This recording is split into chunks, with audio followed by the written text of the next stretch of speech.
ओ गहे हे सूरज देवा भेलो बेनो सरवा आराग के रे बेरावा पूजन के रे बेरावा हो।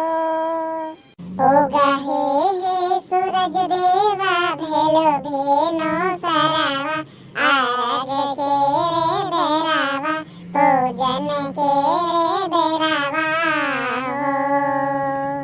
बड़की पुकारी देवा दोनों कर जोरावा आरग के रे बेरावा पूजन के रे बेरावा हो।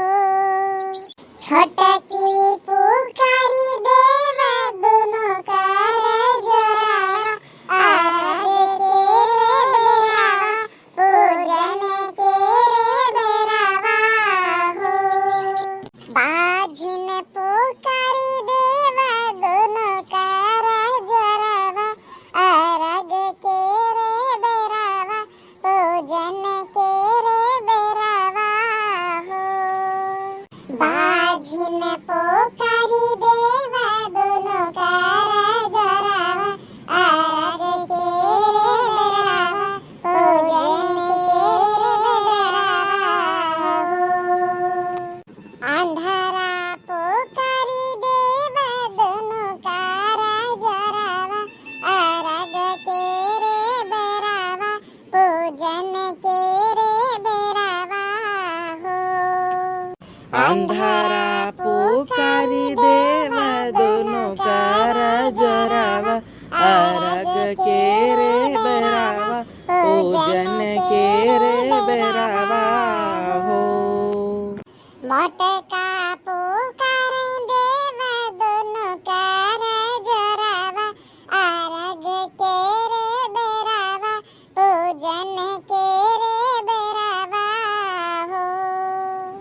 छठका पुकार देवा दोनों कर जोरावा आरग के रे बेरावा पूजन के रे बेरावा हो।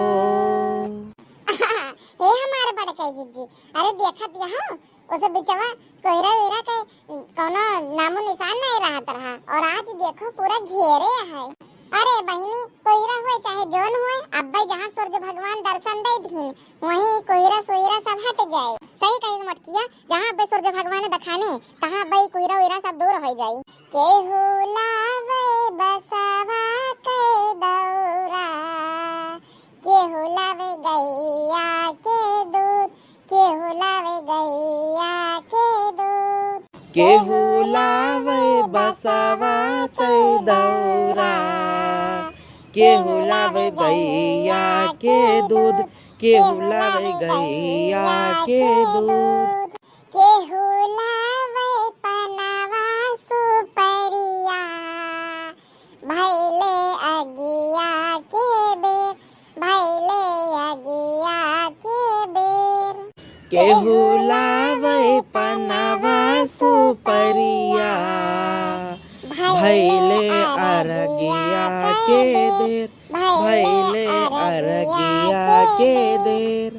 डोमलई है बसवा के बैहरिया अहिरा गौआ के दूध अहिरा गौआ के दूध डोमलई है बसवा के बैहरिया अहिरा गौआ के दूध अहिरा गौआ के दूध। पानी हरियालई है पनावा सुपरिया भैले अरगिया के बेर भैले अरगिया के बेर। पानी हरियालई है पनावा सुपरिया भैले अरगिया के बेर भैले अरगिया के बेर। तो भैया दीदी लोगन आप लोगन का छठ पूजा के बहुत बहुत बधाई। तो भैया बाबू लोगन जे भी हमारे वीडियो पहली बार आए हो तो वीडियो को लाइक कर दियो, चैनल पर नए चैनल का सब्सक्राइब कर दियो, कमेंट करके जरूर बताओ कि वीडियो कैसा लाग है। ऐसा ही और मजेदार वीडियो पाने के लिए हमारा चैनल सब्सक्राइब करें। तो भैया बाबू लोगन मिला जाए अगले वीडियो में, तब तक के लिए स्वस्थ रहे, मस्त रहे, हंसते रहे, अमू कार्टून चैनल की वीडियोस का मजा लेते रहे।